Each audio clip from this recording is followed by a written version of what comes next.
4 octobre 1957. Une petite sonde d'environ 60 cm de diamètre entre en orbite autour de la Terre à 950 km d'altitude.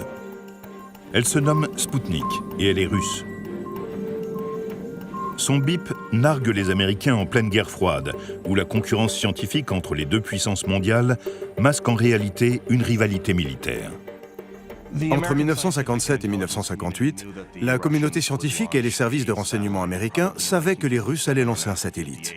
Ce qu'il y avait d'effrayant, c'était que si les Soviétiques avaient la capacité de lancer un satellite, ils avaient celle de lancer une ogive nucléaire.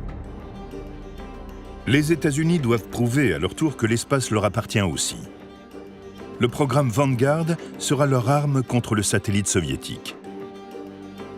2 mois jour pour jour après le succès de Spoutnik, les Américains font une tentative devant les caméras du monde entier. La fusée s'est élevée de quelques centimètres au-dessus du sol avant de s'écraser sur le pas de tir.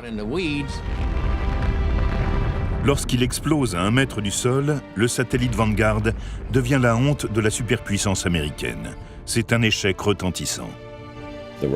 Les Russes avaient déjà Spoutnik, et au lendemain du fiasco de Vanguard, la presse a titré Kapoutnik pour qualifier l'échec américain. Nous étions donc à la traîne.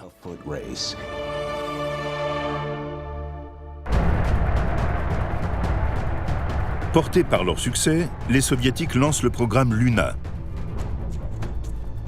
puis remportent une victoire en envoyant le premier homme dans l'espace. Incontestablement, l'URSS est un pionnier. Les Russes avaient de plus grandes fusées, des vaisseaux spatiaux plus robustes, et ils avaient volé plus haut et plus loin.